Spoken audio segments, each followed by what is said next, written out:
Hello and welcome. I'm Katrina Goss, and here we bring you a recently held online discussion hosted by independent UK media outlet The Canary, focusing on the ongoing coup attempt in Venezuela, a country not only in Washington's crosshairs but also London's.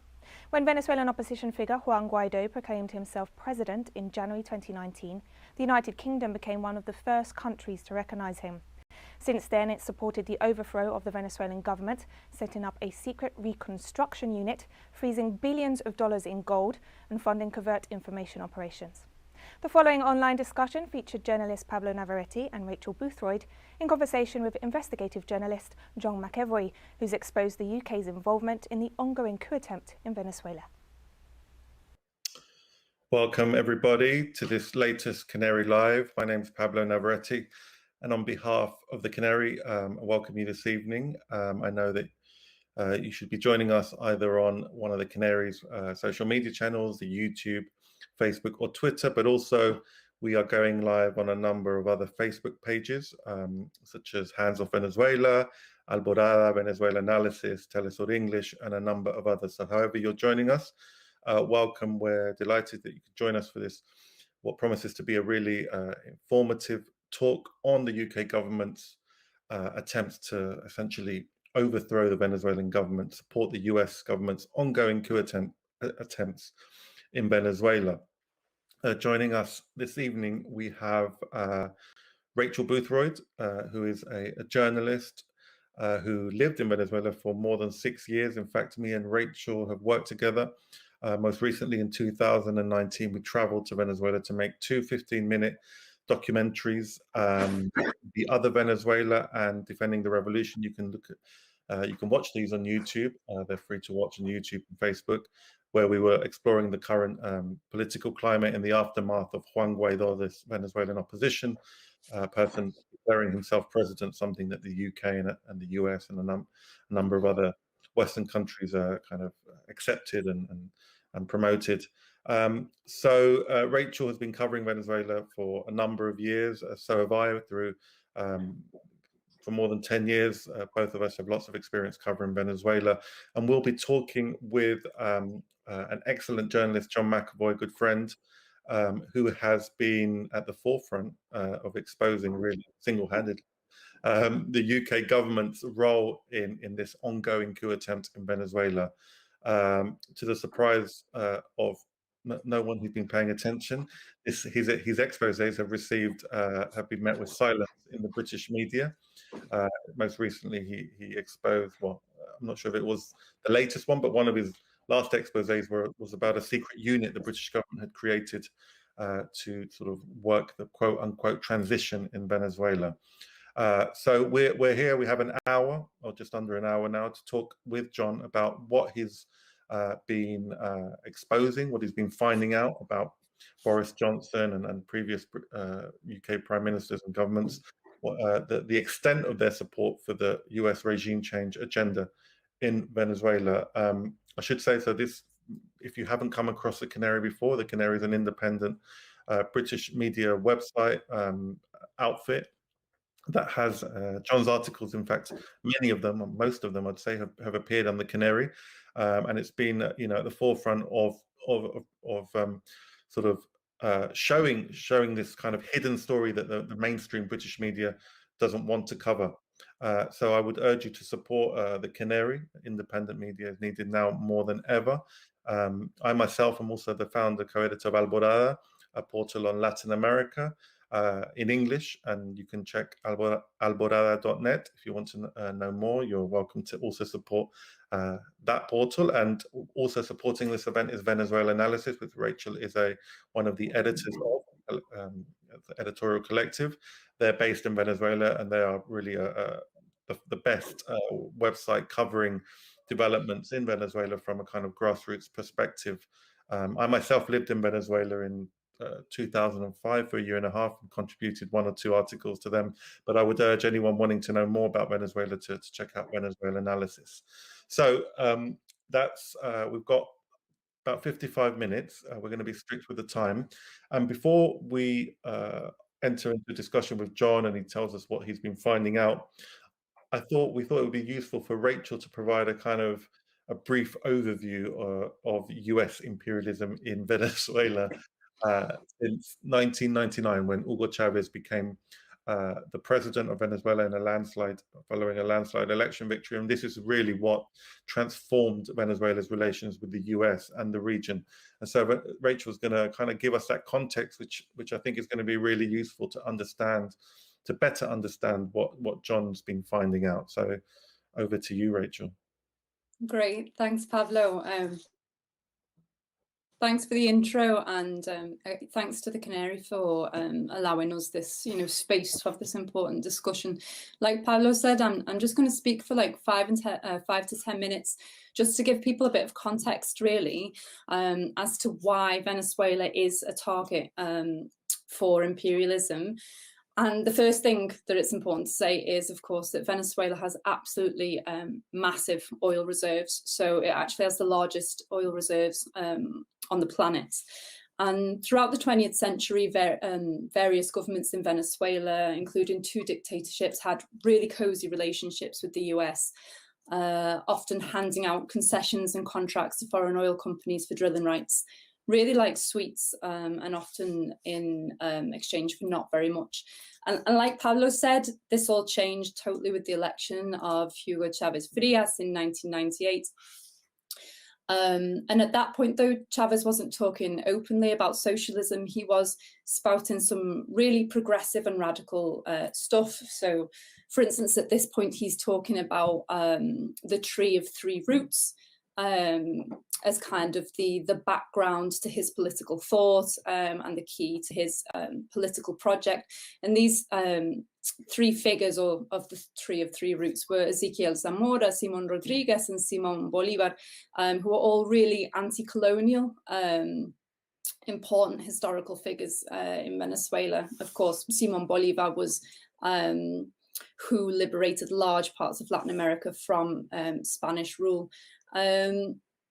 Also, in spite of the fact that he came from the military, Chavez had really strong links to the organized left and revolutionary movements. And when he came to power in 1999, he was most known, really, and even obviously in his election, for having led a failed coup attempt in 1992 against a repressive government led by Carlos Andrés Pérez. Basically, after it massacred around 3,000 Venezuelans who'd gone out onto the streets to protest a government austerity program in 1989. So that's where Chavez came from politically in the public eye. But his election's really important for a number of points, but also specifically at that time, because throughout the 1990s, we had the whole mantra of TINA, which is, there's no alternative to capitalism or neoliberalism. There's no place for the left anymore. Capitalism's won out. The left has no power, etc. And of course, Chavez arrives and he totally blows this out of the water. So Chavez did a lot of things, but 2 things that he did quite early on, which are really important for understanding why, he's so revered by the US, is that firstly he begins to organize the OPEC, which is the Organization of Petroleum Exporting Countries, which at this point is pretty defunct. And he basically starts pushing for a cut in production to increase global oil prices. And secondly, he starts to take steps to effectively renationalize Venezuela's oil industry and bring it under the control of the state. And he does this in order to fund a series of social programs in Venezuela known as the misiones, or the missions, broadly in health, education, culture, etc. And these, social programs are unsurprisingly wildly popular. But as you can imagine, this does not go down well with the US and Europe.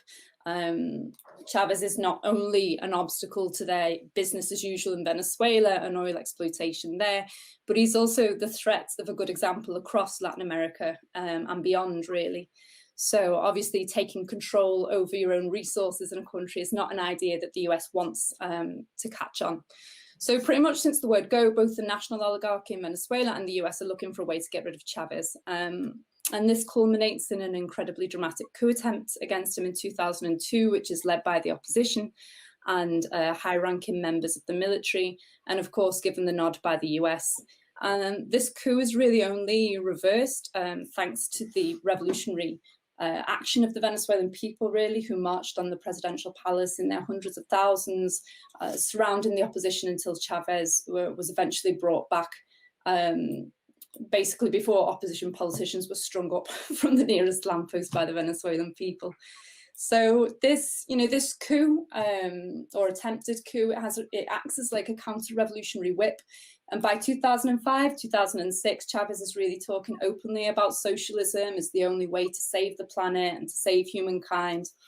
And the Chavista project is really, radically challenging capitalist logic and representative democracy, both at home and abroad. So whether that's in Venezuela through the development of its participatory democracy, through communal councils, communes, experiences in workers' control, which are ultimately, if you read kind of like government plans, they're meant to, and discourse at the time as well in popular culture, they're ultimately meant to replace the nation state and capitalist socioeconomic relations.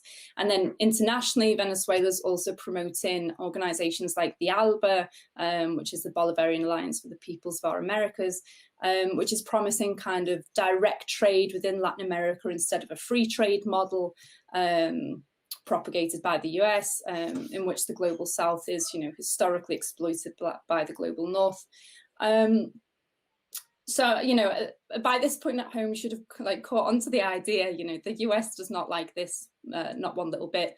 And of course, right the way through the 2000s and beyond, the US government, and this is regardless of whether it's a Republican or a Democrat government later on with Barack Obama, is funding the Venezuelan opposition with tens of millions of dollars through bodies such as USAID and the National Endowment for Democracy. And this has all been exposed by people like Eva Gollinger, who through Freedom of Information requests. And if you want to find out more, because there's not a lot of time to go into it, then you can head over to Venezuela Analysis, because we have a lot of information on all that, on all the Freedom of Information requests and the funding to the Venezuelan opposition by the US. So unfortunately, Chavez is diagnosed with cancer in 2011, and then unfortunately ultimately passes away in 2013. And this is a huge turning point in Venezuela, because it gives the opposition renewed vigor and energy to finally get rid of Chavismo once and for all, which it's never been able to do at the ballot box. And it's tried, at the ballot box, but also, like I said, through coups, etc., oil lockouts, where they tried to bring the oil industry, national oil industry, to its knees. So after Chavez's death, I'd say the opposition really starts to use violence more frequently and more intensely to fulfill its aims. So between 2013 and 2017, they start to use a form of violence called the guarimbas, or street barricades, on various occasions, most notably in 2014 and 2017. And on these occasions, more than 150 people are killed in this period. Chavistas are targeted by armed opposition protesters. Black Venezuelans who are presumed to be Chavistas by opposition supporters are lynched. Roads are blocked. Whole communities are held to ransom and cut off from gas deliveries. Ambulances are physically stopped from getting through to people who need them. Now, I lived in Venezuela at this time, and a lot of the mainstream media referred to these guarimbas as democracy protests, but they were anything but, and they were incredibly violent and classist. And then, of course, they countered with US support right the way through this, in the public arena, and as well also in funding-wise, particularly the student movement aligned to the US opposition. And then after 2017, we see this kind of street violence morph into more direct attempts to capture the state by force. And in fact, since 2017, we've seen at least 3 attempted coups or armed uprisings in conjunction with a very small number of defected military personnel against the government. And in particularly, most notably in January 2019, when a random opposition legislator called Juan Guaido declared himself president, and then later tried to stage an ultimately unsuccessful coup on April 30th later that year. And all this goes hand in hand with an escalation from the US and other imperialist countries in their coercive measures against Venezuela, its democracy and its economy, really kicking off in 2015 when President Barack Obama used an executive order to somewhat ludicrously declare Venezuela a threat to US national security and to sanction individuals in the Venezuelan government. Now, even the UN has said that there's no basis for this in international law, and it actually violates international law in terms of the sovereignty of states. And since then, Venezuela has gradually become subject to one of the harshest sanction regimes in the world. There's a huge web of sanctions that have been directed at Venezuela over the past few years, led by the US, but not exclusively by them. But just to give you the headlines, in 2017, under Donald Trump, the US basically blocked Venezuela from accessing the international financial market, so it couldn't do things like renegotiate or refinance its debt, hoping to force Venezuela into a debt default. And then again, immediately after recognizing Juan Guaido as president in January 2019, the US slapped Venezuela with an oil embargo, confiscated a raft of Venezuela's assets, state bank accounts, and even a US-based oil subsidiary of state oil company PDVSA, known as Citgo.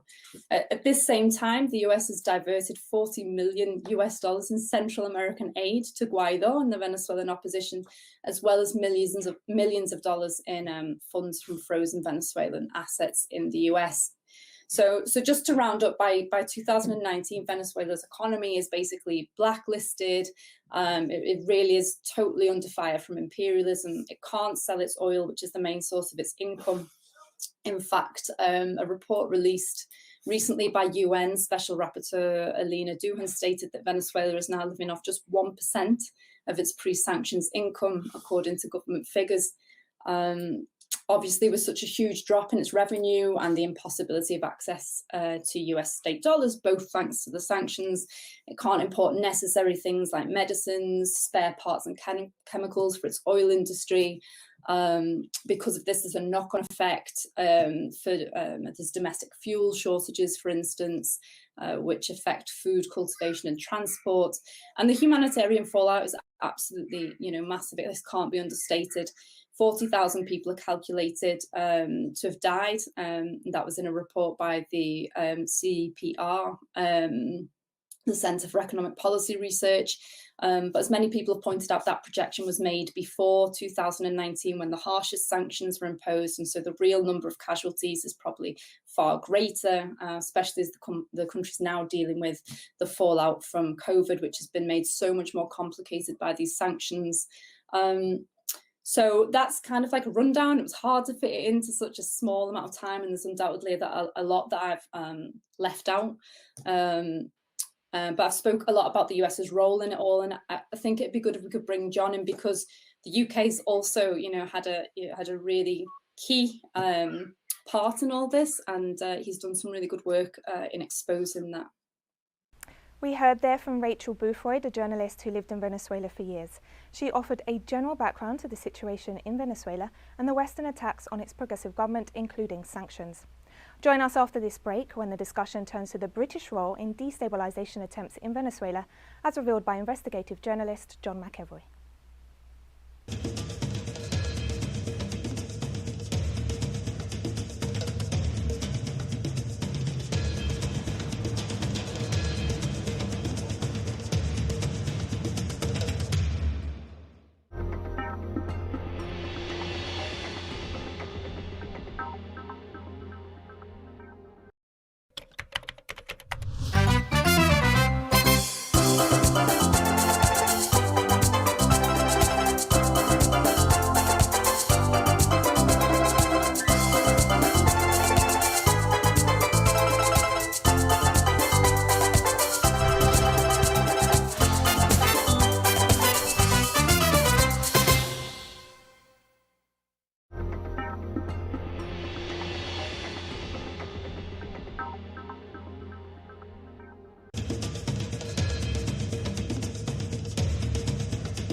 Welcome back. We continue to bring you this highly informative online discussion on foreign interference in Venezuela. In this section, we bring you the comments of investigative journalist John McEvoy, who's been exposing the UK government's role in the coup attempt in Venezuela, including a secret unit to work for the transition in the country, all of which has been met with silence in the mainstream media. If we could get John in to tell us where Johnson and all his special relationship work comes to. Yeah, how does the UK figure in all of this, John? What's been their role? Yeah, cheers for the introduction, Pablo, and thanks for going through the last 2 decades of what's been going on in Venezuela. I mean, it's really summed up. I suppose how Venezuela is being punished for everything it's done right over the past couple of decades, rather than whatever instances of what it's done wrong, especially by the US. But of course, the UK is also involved in this process. So yeah, I mean, I'll pick up in 2019 where you left off, when Juan Guaido kind of magically declared himself president, of course, with the guiding hand of the US and Donald Trump's State Department. And I mean, almost immediately after Guaido declared himself president, of course, the US recognized him. But under clear US pressure, Jeremy Hunt, the UK's foreign secretary, was one of the first, designated England, the UK is one of the first countries to recognise Juan Guaido after giving President Maduro 8 days to call for fresh elections, as if this was kind of the domain of the UK's responsibility to be able to do this, or to do this at all. And one of the first things that Hunt accused the Maduro government of doing was stuffing ballots in the 2018 election. I mean, this shows the kind of ignorance that the UK government possesses with regards to Venezuela's election process, because of course there aren't paper ballots to stuff whatsoever. And I mean, since the UK government recognised Guaido as president of Venezuela, there's been a number of covert and overt ways in which the UK has been involved with trying to overthrow the Venezuelan government. And the key example, I would say at least, was the revelation, which I revealed in the Canary, of a secret Venezuela reconstruction unit held within the British Foreign Office. Now, nothing had ever been published about this unit whatsoever online. It wasn't on any official government documents. The head of the unit, John Saville, who's the former UK ambassador to Venezuela between 2014 and 2017, he had a government profile, but it didn't exist anywhere on it. I mean, his last governmental duties were listed in 2017 when he resigned as ambassador. So the existence of this unit was unveiled by Guaido. Visited the UK in 2020, and he had a lot of official visits. He visited Boris Johnson at the time, Dominic Raab, then Foreign Secretary. But under the Freedom of Information Act, I found documents that showed that he also met with Saville, who was listed as the head of the Venezuela Reconstruction Unit. Now, this was quite an important revelation because, I mean, first of all, it shocked the Venezuelan government to think that the UK government thought it had the right to reconstruct any country whatsoever. And secondly, if you look at the history of British attempts to reconstruct other countries, it's often in the wake of destroying them. So if you look in the case of Iraq, the reconstruction process of Iraq was effectively privatising its oil industry and offering and divvying it up between British and US corporations. You had a similar situation with the fall of Gaddafi in Libya. Ironically, Alan Duncan, a Foreign Office minister, was involved in secret talks about dividing up Libya's oil interests. He was also very heavily involved with not only the Venezuelan Reconstruction Unit, but Britain's policy towards Venezuela over the past 2 years as well. And I mean, this is also consistent with private conversations that I obtained of Juan Guaido's UK ambassador, Vanessa Neumann, who discussed sustaining British business interests in Venezuela in this post-reconstruction era, i.e. a post-hypothetical coup. So the UK is quite explicitly planning for a coup in Venezuela. Not only is it doing so, it's holding secret meetings with the made-up President Juan Guaido, and discussing the reconstruction of Venezuela, which I think we can gain a subtext of that, which is dividing up its most valuable assets. And of course, Venezuela has the largest proven oil reserves in the world. And the fallout from this article was quite interesting as well. The Venezuelan government was totally discontent with it. They weren't aware that this unit existed whatsoever. They summoned the UK Chargé d'Affaires, Duncan Hill, to explain the UK government's position on this. Similarly, Richard Bergen asked a question in Parliament about this, and thirdly, the question was asked by the Venezuelan government to the UK government at the United Nations. Now, in all three of their answers, the British government suggested that this was a small unit. It was going to demobilise soon anyway. It had one permanent member of staff and it had 3 part-time members of staff. And I don't want to outscoot myself at this point, but recently revealed documents suggest that the Tories have lied to Parliament about this. The unit looks much bigger than they'd suggested. Secondly, it looks like the British government has lied to the UN about this by repeating the same lie. So yeah, we've got a situation where the British government appears not only to have been planning the reconstruction of a sovereign nation, but also that it's lied to the UN, it's lied to Parliament, and it's lied to the Venezuelan government about the actual size and scale and contents of this operation. And of course, the Venezuelan government as well put a few cracks in this narrative that the UK government tried to spin. So when John Savile visited Venezuela in 2019, he had to apply to the British Embassy to be able to travel because, ironically, the British government still recognised the ambassadorial duties of the government of Nicolas Maduro because Guaido, had no effective power to issue visas to fulfil any of the normal ambassadorial responsibilities. And when Savile requested a visa via this embassy in London to visit Venezuela, there was no mention whatsoever of the Venezuela Reconstruction Unit. It simply said he was going on basic ambassadorial duties. So it seems like the British government has been caught in quite a major lie in response to being caught in quite a major scandal.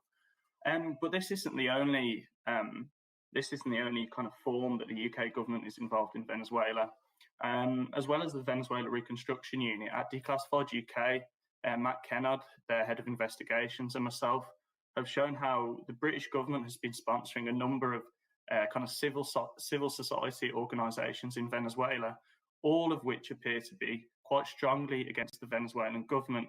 Now, as Rachel mentioned when she was talking about the US efforts to destabilise the Chavez government, the US usually uses different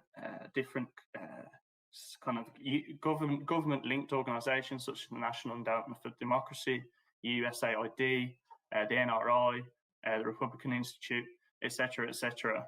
The UK is running seemingly similar operations via something called the Conflict Stability and Security Fund. Now, this is about a £2 billion operation that is funded through the UK Foreign Office. And what we found is that Britain seems to be the sole funder of an anti-corruption unit operating in Venezuela. Many of the people that are chiefly involved in it are supporters of Juan Guaido. They've called for street protests. This operation is also being channeled through Transparency International's Venezuela Charter, which is called Transparencia Venezuela. Now, the head of, Transparency International is a very interesting case in and of itself. It's funded by a number of Western governments. Years ago, it was funded by Shell and a number of other international mining organisations. It functions, it has a consistent function to find corruption most prevalent in the targets of US and UK foreign policy. So in the case of Venezuela, it seems very likely that Transparency International is being used as an apparently neutral mediator of regime change.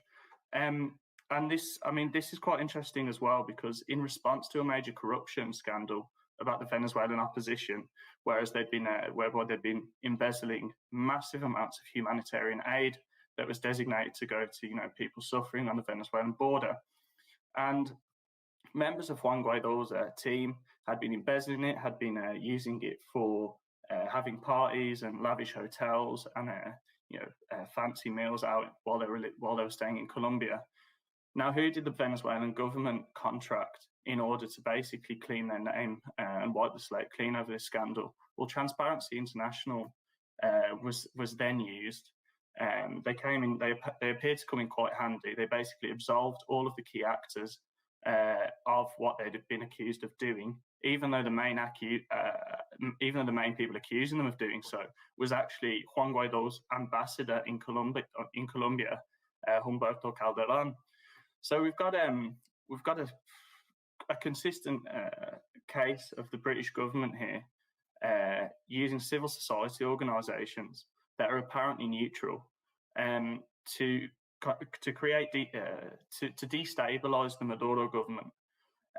We've also seen in a separate case how the British government has been funding anti-government media organisations such as Efecto Cocuyo, notably the editor of Efecto Cocuyo, which is a major Venezuelan kind of opposition news organisation, spoke alongside Jeremy Hunt at their 2019 Media Freedom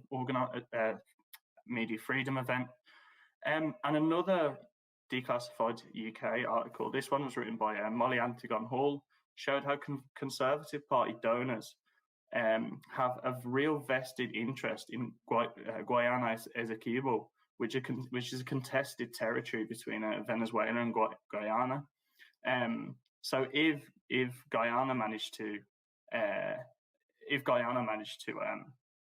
succeed in their claim over this territory, then there is major interest for British oil and gas organisations. And at the same time, Juan Guaido's representative to the UK was secretly recorded, admitting that the Foreign Office pledged support to the Venezuelan opposition only if they dropped their claim to Guyana Esequibo. So you've got a number of major British interests in the oil and mining industries, and that you can see them actually functioning on behalf of them. Now, the final thing that I wanted to talk about with regards to British involvement in Venezuela over the past couple of years is the issue of sanctions. And I think this is one of the most important issues. I mean, the Department for International Development has, it continues boasting that it's given £44.5 million towards humanitarian aid. It won't, via 2 Freedom of Information requests, it won't tell us who this aid is going to, whether it's aligned with the opposition, whether there's political allegiances involved.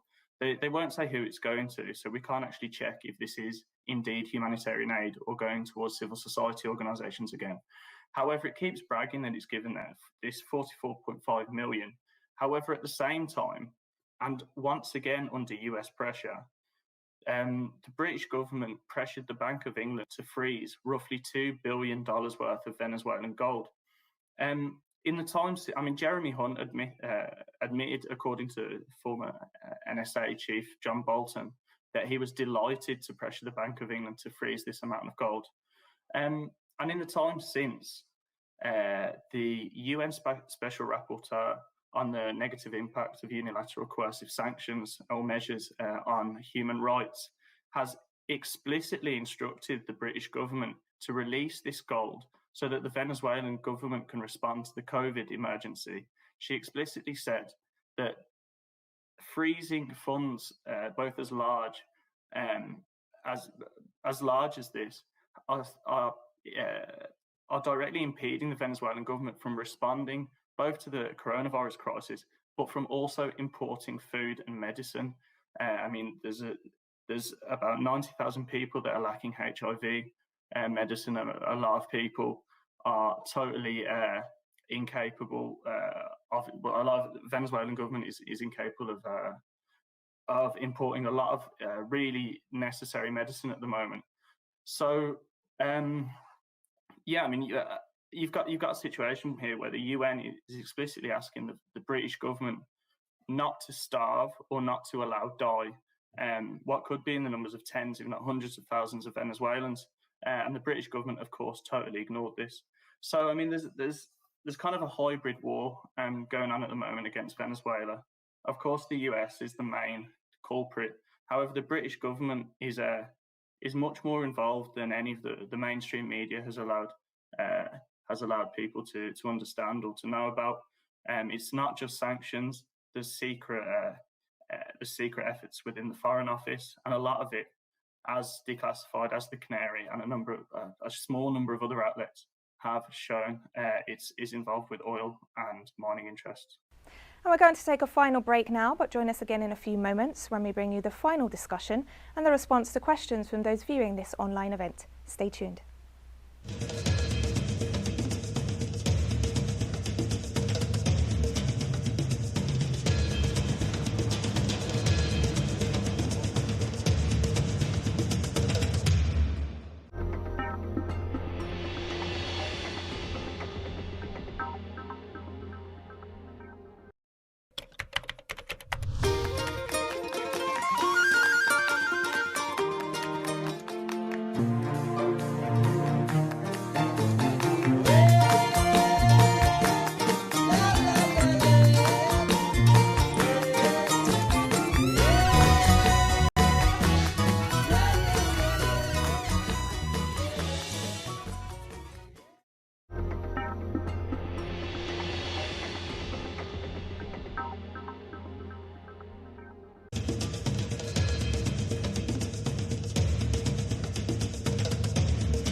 Welcome back to this broadcast of the highly informative online discussion on the role of the UK government in the ongoing coup attempt in Venezuela. In this final section, we bring you further analysis from both John McEvoy and Rachel Boothroyd, hosted by Pablo Navarrete. Yeah, I think so. I think there's maybe that would. I think if you give us an answer for that, and then Rachel, I'm sure will have some questions for you as well. Yeah, sure. I'll just respond briefly to Kevin's question, which just to go back, how important is it for Venezuela to have leftist victories in Ecuador this year and in Brazil next year in the respective elections? It's massively important. Chavez's election in 1999, it was the start of the pink tide in Latin America, and he said in his own words that he felt consistently isolated at all international fora until Lula in Brazil was elected. And then he felt like he had an actual true ally. And then throughout the following decade, you had victories for Morales in Bolivia, for Correa in Ecuador, for de Kirchner in Argentina, and a number of other Latin American countries. This is also quite important as well, because once again, to go back to the sanctions, but also in terms of diplomatic pressure. Maduro at the moment in Latin America is quite massively isolated. If you take the Lima group, for example, which was basically created to exact regime change in Venezuela, it covers a number of countries that are literally bordering on Venezuela. So at the moment, Venezuela doesn't really have much support, but it would also allow the return of certain forms of regional solidarity. Rachel mentioned them at the beginning, but organizations like UNASUR and ALBA, even Petrocaribe, where Venezuela was exporting oil at zero interest rates to countries like Haiti, which is seeing massive uprisings at the moment, and they're trying to get rid of their corrupt president, who's also backed by the US. So I think it'd be really important to see a victory in Ecuador. It would be massively important for Brazilians as well to see a victory. Well, to see Bolsonaro finally defeated in Brazil. They've got the second largest case rate of coronavirus deaths at the moment as well. So I think, for the region, it's incredibly important. For Venezuela also. Yeah, thanks, John. I want to say that this is really kind of amazing work that you're doing, really, because and work really that's not been done to my knowledge before. When I was living in Venezuela, there were a lot of revelations about US funding, but not so much in terms of Britain's role. So all this is really there's not been a light shone on it up until, as far as I know, your your work. So it's really, really interesting, also scandalous, like Pablo's saying, that this has all been, being done with taxpayers' money. It's also interesting for me to see how there are parallels there, like you were saying, some of the same things that were being done with USAID and the National Endowment for Democracy, working through Venezuelan NGOs. It's actually illegal in Venezuela to fund political parties externally, and obviously a way around this is to start funding NGOs. But when you looked closer, a lot of these NGOs were extremely politicized and allied with the, with the opposition, and receiving all kinds of training in ways to kind of, subvert the government. So it's interesting to see those parallels there and to see what you've started to unearth, really. Just to stick with the kind of regional perspective of Kevin's question, is this kind of like a lone policy of the UK government, or, is kind of British imperialism or its tentacles kind of operating anywhere else in the region that you know of? Because we like you've been saying, Maduro's been quite isolated recently. In the past few years, we've seen kind of the pink tides kind of dissipated. Obviously, there's the Lima group that have been leading the charge against Venezuela. That's possibly going to start to change now. So are there any efforts, by the UK government to kind of subvert other, countries in the Latin American region?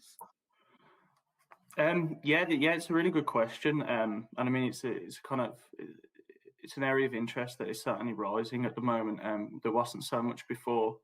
I mean, Britain was the foremost economic and mostly political power in Latin America throughout much of the 19th century. But since the end of the Second World War, it's generally assumed that British interests in Latin America altogether subsided, and that with that fall of economic interest, then there was very little political interest to get involved in to topple democracies or etc., as we're seeing in Venezuela at the moment. But I mean, during the Cold War period, there were a number of instances that we've been working on at Brazil Wire and a number of different outlets, how Britain was actually intervening in the internal political affairs of other countries. They were, funding and trying to influence journalists in Brazil who were critical of the coup regime between 1964 and 1985. I recently revealed in Declassified UK that the British government, it wasn't just the US government that had a keen interest in toppling Salvador Allende in Chile in 1973, but a secret Foreign Office unit called the Information Research Department, which was basically involved in distributing propaganda, had been trying to destabilize Allende's election campaigns throughout all of the 60s, that it cooperated with a CIA linked outfit called World Foreign Features in the run-up to the 1973 coup. So the British government was involved throughout the Cold War. But I mean, also more recently, we found at Brazil Wire that the British government, the Foreign Office, had been holding secret meetings with the Bolsonaro campaign. The British ambassador to Brazil, Vijay Rangarajan, had been secretly lobbying Bolsonaro before he was elected. And of course, Bolsonaro is a neo-fascist. He's horrifically homophobic, racist. I mean, he's been one of the most dangerous, probably the most dangerous president for Brazil in non-dictate in the space of the democracy. Also, Colombia, Britain was since 1989, up until around at least 2016, Britain was fighting a supposed war on drugs in Colombia. However, what coincided with Britain's war on drugs in Colombia, which entailed, arming the Colombian military, providing assistance in psychology, training the Colombian police as well. So parallel to all of this, Britain had major interests in the Colombian oil industry. British Petroleum at the turn of the century, in 2000, was the largest foreign direct investor in Colombia. And this was at the same time as the Colombian military was murdering trade unionists at a greater rate than the rest of the world combined. And much more recently, just I believe last month, Matt Kennard at Declassified UK revealed how the British government had a major interest in the coup in Bolivia against Evo Morales, that Britain is extremely interested in what they call the white gold, which is the lithium that's used in mobile phone batteries and etc. And the British Embassy as well was collaborating with the organisations that created the false narrative that there was electoral fraud. So there's numerous cases since the end of the Second World War, and especially more recently, about British involvement in Latin America and British malign involvement in Latin America, which involves influencing journalists, intervening in democracies, propaganda, etc. So yeah. Wow, that's thanks for such a comprehensive answer. That's quite a lot, to take in, but yeah, it's just incredible. I guess my question for you is, this is something that you're doing, Matt Kennard's doing, but I think the amount of journalists working on this, you could count on one hand quite easily. How, and I imagine that the UK has not been forthcoming in terms of talking about this. So my question is kind of, how difficult has it been for you as a journalist to report on something so delicate and sensitive as this, in terms of exposing what you've rightfully said are war crimes by our government? It's it's really serious. So how have you found it in terms of reporting on something this sensitive? Well, I mean, with the British government, one of the main barriers to reporting on it is the total lack of transparency of what the British government is doing abroad. I mean, freedom of information requests. I mean, you get documents back showing it's, let's say, for example, email discussions between Vanessa Neumann and Foreign Office officials. And it's not just certain segments of it are redacted. You get pages and pages and pages of redactions, and that's talking about the Freedom of Information Act. If you're doing research in the archives, in the British National Archives, like I did for my work on Chile, which showed they were involved in the coup against Salvador Allende, the documents that were coming out, these were from 1962, 1964, some of them as late as 1970. However, that's over 50 years after the fact. I mean, the rule is supposed to be after 25 years that they're supposed to redact these documents. However, there's a major operation behind the scenes whereby under the terms of national security, which what it really means is to avoid national embarrassment, you have a number of ex-security services officials basically deciding what should be declassified and what shouldn't be declassified. So I think the major barrier for me, I think, when reporting about what Britain is up to abroad, is definitely the total lack of transparency. But I suppose a second issue is, I mean, you report a story. So let's say like the Venezuela Reconstruction Unit story. It causes something of a diplomatic crisis between Venezuela and the UK. It receives, national attention across all of Latin America. I mean, it was in print in Germany and whatever. But there was radio silence in the UK. Total radio silence. I mean, the corporate media is totally uninterested in, especially malign actions of the British state abroad. So that's another issue. I mean, it's even if you do manage to find information that's within the public interest, the people that are supposed to be sharing that are not interested in sharing it. So there's a massive disparity between what is perceived as important and what is actually, in my opinion, at least important. And that's what our government's up to abroad. Yeah, no, absolutely. I must imagine it's quite difficult to piece together the different, the different elements of it all, because like you said, when documents come back, you might just get a snippet of something and a snippet of something else, and then trying to, piece together all that is quite difficult. In terms of kind of these conversations you mentioned between Vanessa Neumann, who is, Guaido's ambassador to the UK, official ambassador. What could you talk a little bit more about that?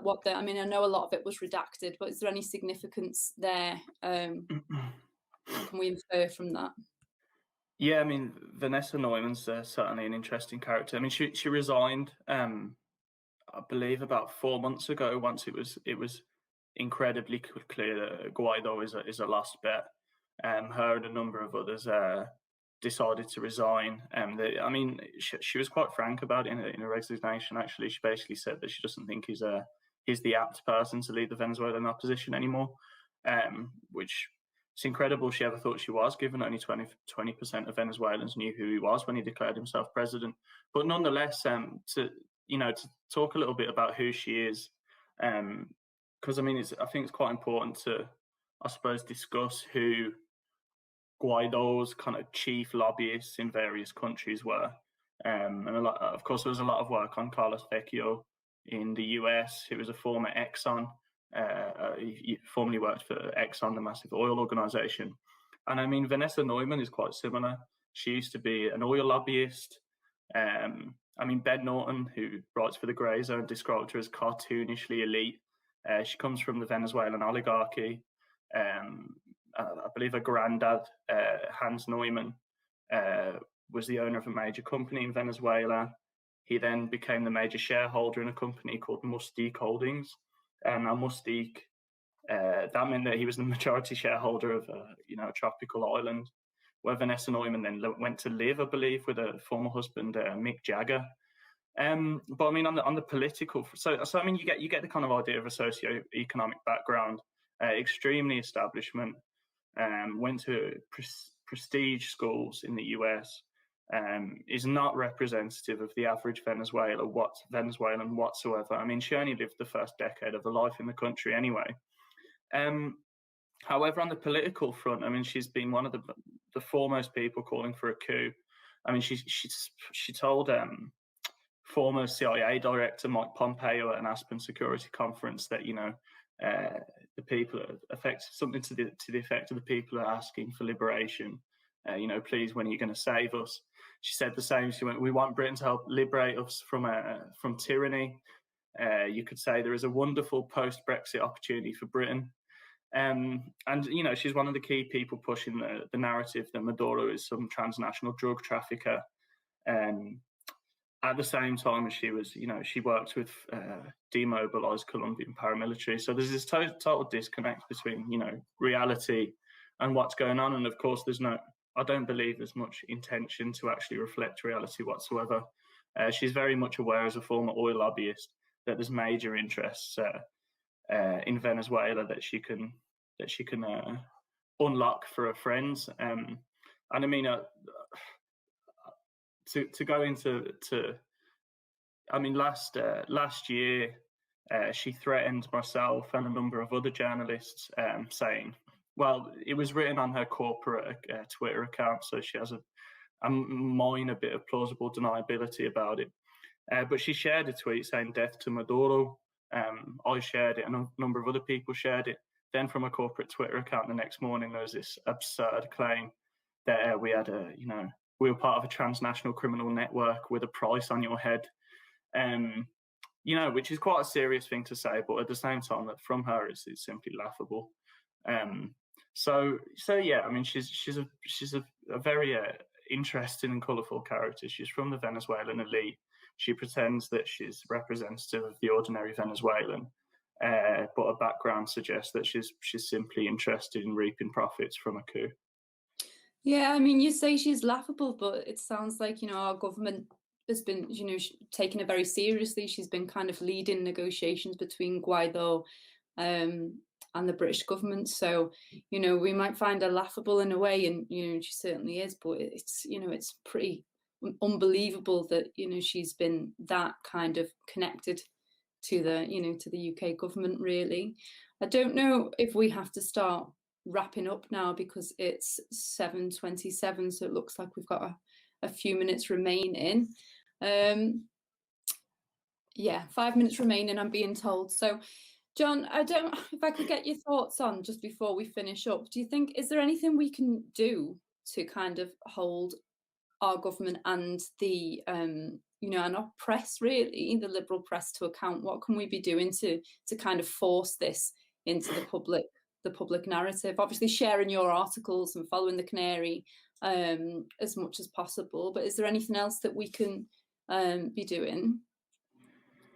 Well, I think some of the main things at the moment are really just making sure that enough people are, cognizant of what the British government is actually up to with regards to Venezuela at the moment. And I think the most serious instance of that is sharing Alina Duhan's preliminary report on sanctions in Venezuela, because she makes it resolutely clear that the sanctions, the gold frozen in the Bank of England at the moment is totally unacceptable. That she suggested it amounts to a war crime, but I don't think in general that this kind of message is going to come out via the corporate media. They don't think of themselves responsible for changing any of these things. So the main thing is both to support independent media like the Canary, like Declassified UK, like the Grey Zone, like a number of others. And also there are a number of protests that were held outside the Bank of England in 2019, also in 2020.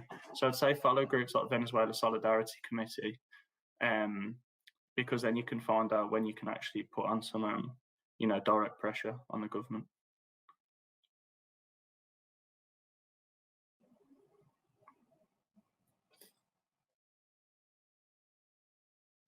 I think you're muted, Pablo. I think you're on mute, Pablo. Apologies. Just thanking John for a fascinating talk, telling us about his massively important work exposing what the British government is doing in Venezuela, but also showing us that it's not just in Venezuela where it's up to no good, and showing how there are historical roots to the British government subverting and trying to overthrow democracies in Latin America. Thanks to Rachel for her really great intro to the context that we needed to understand this much better. And I think it's become clear, that the mainstream media, there's been an effective dereliction of duty by journalists on the issues around reporting these progressive governments and reporting the crimes of our allies. I mean, we haven't even gone into really what happens in in Colombia. And I think as someone, Rachel and I went in 2019, another documentary that you can watch on YouTube called The Fight for Peace, where we visited, some of the victims of the kind of massacres that have taken place by governments funded to the tune of billions by the US and supported by the British government. So the crimes of our allies are whitewashed, and the alleged crimes of our enemies are kind of make front page news. So this is something that, as citizens, as we need to demand that our journalists report, that do their job, show us what our governments are doing in our name. And so I tip my hat to you, the virtual hat to you, John, for your work. May you continue doing this work. Urge people again to support independent media, the Canary. If you want to know more about the region, Latin America, you can visit alvarado.net, the events we do, the articles. If you want to know specifically about Venezuela, that there's no better place to go than venezuelaanalysis.com. So stay in touch with these websites and follow the story. As I think as British citizens, we have a duty to call our government to account. And thanks, John, for the massively important work you do. So thanks to everyone who tuned in. Sorry we couldn't get to all the questions on the various platforms, but I would urge you, if you enjoyed the show, to share it with your contacts and to sign up to the Canary's e-newsletter so you can hear about other Canary Lives. So once again, thanks, John. Thanks, Rachel. And see you hopefully again. Thanks very much. Yeah, cheers. We hope you've enjoyed this special broadcast featuring discussion of the British government's role in the ongoing destabilisation attempts in Venezuela.